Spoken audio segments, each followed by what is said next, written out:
नमस्कार दोस्तों, इस वीडियो में हम आपको साइंस का वीवीआई ऑब्जेक्टिव क्वेश्चंस बताने वाले हैं 2024 बोर्ड के एग्जाम के लिए। तो वीडियो को पूरा देखना और सभी ऑब्जेक्टिव क्वेश्चंस को याद कर लेना। 95% ऑब्जेक्टिव क्वेश्चंस यहाँ से बसेगा।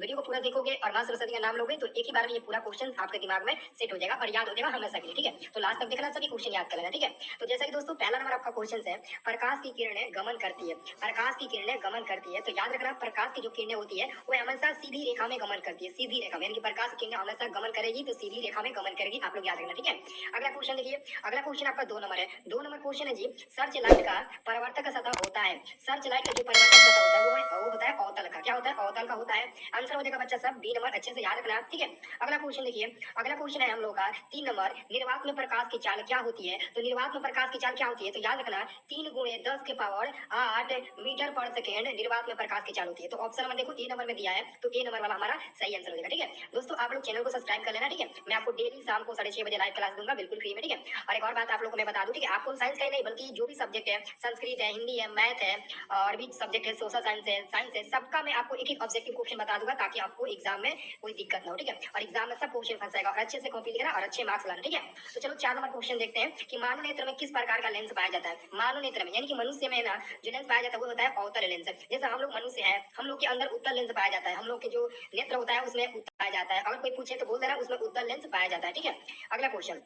अगला क्वेश्चन है हम लोग का 5 नंबर। देखो जी 5 नंबर क्वेश्चन क्या है? 5 नंबर क्वेश्चन है, मानव नेत्र जिस भाग पर प्रतिबिंब बनाता है वो भाग कौन सा है? वो भाग आपका है दोस्तों ये डी नंबर वाला दृष्टि पटल, जिसको हम लोग रेटिना भी बोलते हैं, जिसको हम लोग रेटिना भी बोलते हैं। तो नाम याद रखना क्योंकि ऑप्शन थोड़ा इधर उधर हो गया है, लेकिन कोई बात नहीं है, आप लोग डायरेक्ट आंसर याद रखना, जिसको हम लोग दृष्टि पटल कहते हैं या फिर रेटिना भी इसका नाम हम लोग देते हैं। ठीक है, तो कभी कभी एग्जाम में दृष्टि पटल न देकर रेटिना भी दिया रहता है, तो थोड़ा अच्छे से देखना। ठीक है, अब देखो अगला क्वेश्चन। अगला क्वेश्चन आपका है 6 नंबर। 6 नंबर क्वेश्चन है, सामान्य नेत्र का दूर बिंदु है। देखो सामान्य नेत्र का दूर बिंदु अनंत होता है। क्या होता है जी? अनंत होता है। सामान्य यानी कि अगर आपका आंख स्वस्थ है और आपको आंख में कोई प्रॉब्लम नहीं है तो आप अनंत दूरिया को देख सकते हैं। तो आंसर होगा डी नंबर का। ठीक है, चलो अगला क्वेश्चन देखते हैं। अगला क्वेश्चन है 7 नंबर, ऊर्जा का एसआई मात्रक होता है। देखो जी ऊर्जा का एसआई मात्रक जूल होता है। ऊर्जा का एसआई मात्रक जूल होता है, तो आंसर हमारा होगा बी नंबर वाला, ऊर्जा का एसआई मात्रक जूल होता है। ठीक है, अगला क्वेश्चन देखो। अगला क्वेश्चन है हम लोग का 8 नंबर। 8 नंबर क्वेश्चन है, निम्न में किसका अर्थ है जल, यानी कि जल बताना है किसका अर्थ होता है। तो सबसे पहले आपको बताना चाहिए कि जल किसका, जल का रासायनिक सूत्र क्या होता है? H2 होता है। तो H से शुरू हुआ है तो हाइड्रो, देखो हाइड्रो का मतलब हुआ H, यानी कि H से शुरू हुआ है तो H2O यानी कि हाइड्रो का मतलब हो गया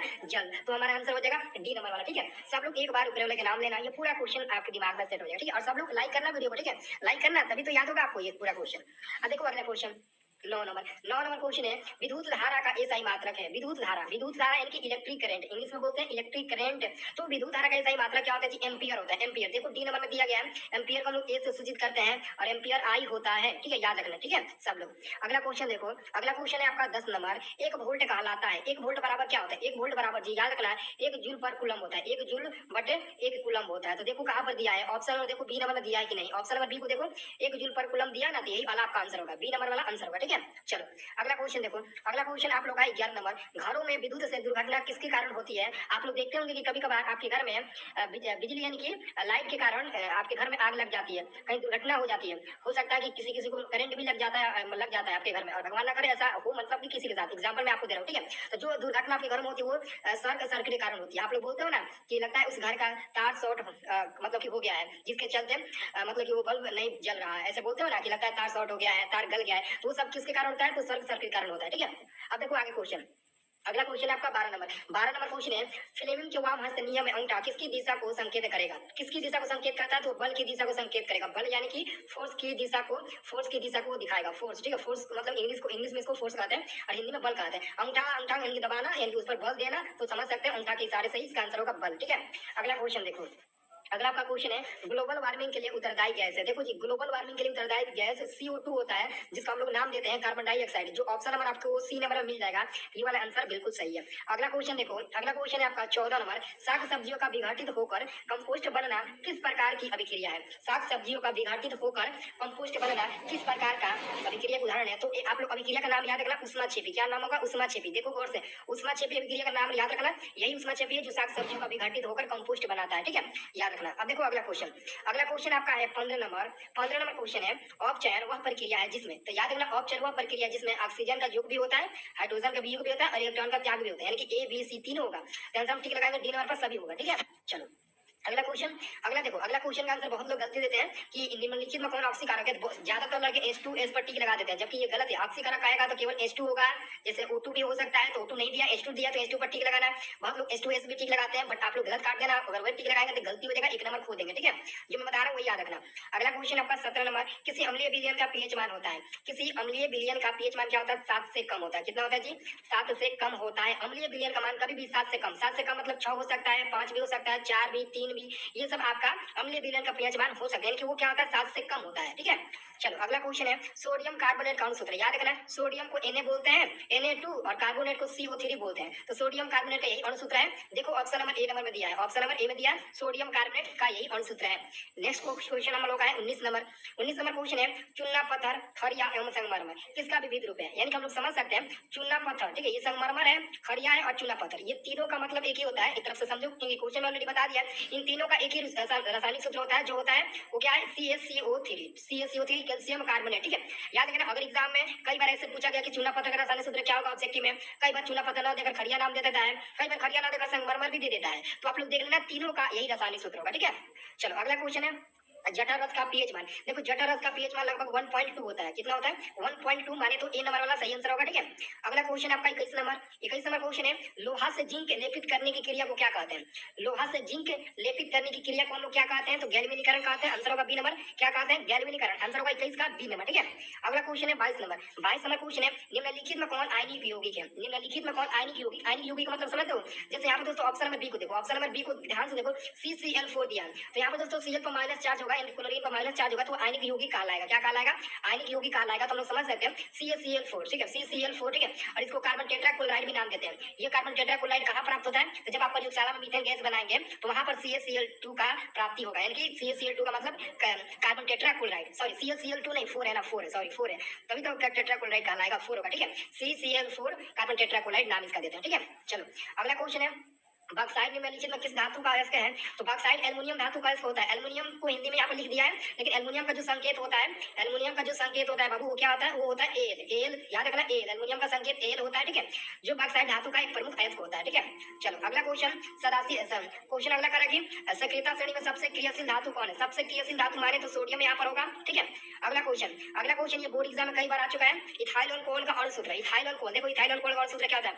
C2H5OH होता है। अब देखो ढूंढू कहाँ है ऑप्शन में, ऑप्शन में क्या? C2। ऑप्शन नंबर बी को देखो तो C2H5OH दिया, यही हमारा आंसर होगा, ठीक है। चलो अगला क्वेश्चन आपका है 26 नंबर। आधुनिक आवर्त सारणी में 36 कतारों की संख्या है। देखो 36 का मतलब क्या होता है? आधुनिक आवर्त सारणी में 36 का मतलब होता है जी आवर्त, आवर्त मतलब होता है, ठीक है। 36 का मतलब क्या होता है? आवर्त, याद रखना, ठीक है। 36 का या फिर आवर्त का, दोनों का मतलब सेम होता है, ठीक है, दोनों का मतलब क्या होता है? सेम होता है, तो ठीक है। तो आधुनिक आवर्त सारणी में 36 कतारों की जो संख्या होती है वो 7 होती है। मैक्सिमम कितना होता है? 7, केवल 7। आंसर होगा बी नंबर वाला, ठीक है। अगला क्वेश्चन है, मानव में डायलिसिस थैली है, तो मानव डायलिसिस थैली नेफ्रॉन होगा फिर न्यूरॉन होगा? ये क्वेश्चन कई बार बता चुके हैं, तो इसका आंसर देखो, इतना इजी क्वेश्चन, इसका आंसर या तो ए होगा या तो इसका आंसर बी होगा। अब ए होगा या फिर बी होगा, डिसाइड करो और इसका आंसर बताओ। कम से कम एक का भी तो आंसर बता सकते हो, सब नहीं बता दूंगा तो आप लोग क्या बताइएगा, जल्दी से बताइए। हाँ ठीक है, देखो ज्यादा लड़के कमेंट कर रहे हैं कि सर इसका आंसर ए होगा, बहुत दूर बता रहे हैं बी होगा। आप लोग डिसाइड कर लो क्या होगा, मैं बता दिया ना, या तो ए होगा या तो बी होगा, ठीक है। अब समझ सकते हो न्यूरॉन होगा कि नहीं होगा, ठीक है। चलो अगला क्वेश्चन क्या है, निम्नलिखित में कौन उभयलिंगी जंतु? ये भी काफी इजी क्वेश्चन है, ये भी कई बार मैं आपको बता चुका हूँ, ठीक है। तो इसका भी आंसर बताना चाहूंगा बता दो, लेकिन एक ही दो दिया हूँ बताने के लिए, वही पहले बताओ, ठीक है। इसका आंसर होगा केंचुआ, ठीक है। क्या होगा? बी नंबर वाला होगा, सॉरी ए नंबर वाला होगा केंचुआ, ठीक है। अगला क्वेश्चन है, कुटपाद किसमें पाया जाता है? याद रखना, कुटपाद अमीबा में पाया जाता है। अमीबा अपना भोजन जो ग्रहण करता है वो कुटपाद के द्वारा ही ग्रहण करता है, अमीबा, ठीक है। अमीबा, याद रखना नाम, कुटपाद किसमें पाया जाता है? अमीबा में, क्योंकि अमीबा अपना भोजन ग्रहण करता है कुटपाद के द्वारा ही, ठीक है। अब अमीबा कहाँ दिया है तो देखो कहाँ दिया, आपको दिया होगा, ऐसा नहीं है कि मैं नाम बताया वो नहीं दिया होगा, बिल्कुल दिया होगा। अब बताओ अगला क्वेश्चन, ऑक्सीजन है, तो ऑक्सीजन एक हार्मोन का नाम है, ऑक्सीजन एक हार्मोन है, ऑक्सीजन क्या? एक हार्मोन का प्रकार है, ठीक है। अब देखो अगला क्वेश्चन है 31 नंबर, मनुष्य के शरीर की सबसे बड़ी ग्रंथि है। देखो जी, मनुष्य के शरीर की जो सबसे बड़ी ग्रंथि होती है वो होती है दोस्तों लीवर। तो लीवर का तो नाम दिया है, लेकिन कभी कभार लीवर नहीं देता है, बल्कि यकृत नाम दे देता है, यकृत। देखो जी हम बता देते हैं, लीवर जो है ना वो इंग्लिश नेम है, यानी कि इंग्लिश में लीवर बोलते हैं, LIVER, लीवर, ठीक है, ये इंग्लिश नाम है। लेकिन इसी लीवर का हिंदी नाम होता है यकृत, इसलिए कभी कभार आपके बोर्ड एग्जाम में लीवर न देकर यकृत दे देता है, ये वाला शब्द दे देता है। तो क्या आप लोग भूल जाओगे? नहीं, दोनों नाम याद रखना, यकृत और लीवर दोनों, ठीक है। अगला क्वेश्चन देखो, अगला क्वेश्चन है 32, निम्नलिखित जीवों में किसमें अलैंगिक जनन मुकुलन द्वारा होता है? अलैंगिक जनन मुकुलन द्वारा किसमें होता है? ईस्ट में होता होगा, ईस्ट में। देखो इस ऑप्शन नंबर सी नंबर में दिया है, ठीक है। अगला क्वेश्चन है जी, कीटों के पंख और चमगादड़ के पंख किस तरह के अंग है? ये समृद्ध अंग है, समृद्ध यानी कि देखो कहीं दिया होगा सी नंबर में दिया समृद्ध अंग, तो आंसर टिक लगा देना।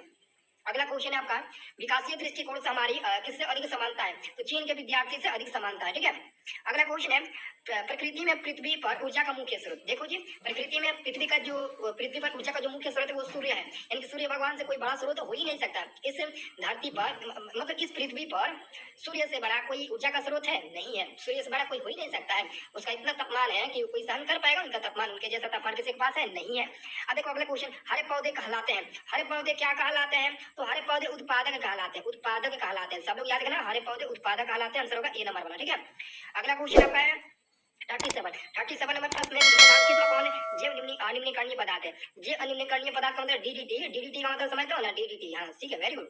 अब देखो अगला क्वेश्चन है आपका, निम्न में कौन प्राकृतिक संसाधन नहीं है? निम्न में कौन प्राकृतिक संसाधन नहीं है? तो जीवधारी प्राकृतिक संसाधन नहीं है। आंसर होगा डी नंबर वाला। ठीक है, चलो अगला क्वेश्चन आपका है, ईरो 2 का संबंध। ईरो 2 का संबंध क्या होता है? तो याद रखना वायु प्रदूषण से। ईरो 2 का संबंध है वायु प्रदूषण, सब लोग याद रखना। और मैं आप सभी की और सूचना देना चाहता हूँ, अगर कोई भी विद्यार्थी मैथ यानी कि एनसीईआरटी का मैथ का पूरा सिलेबस एनसीईआरटी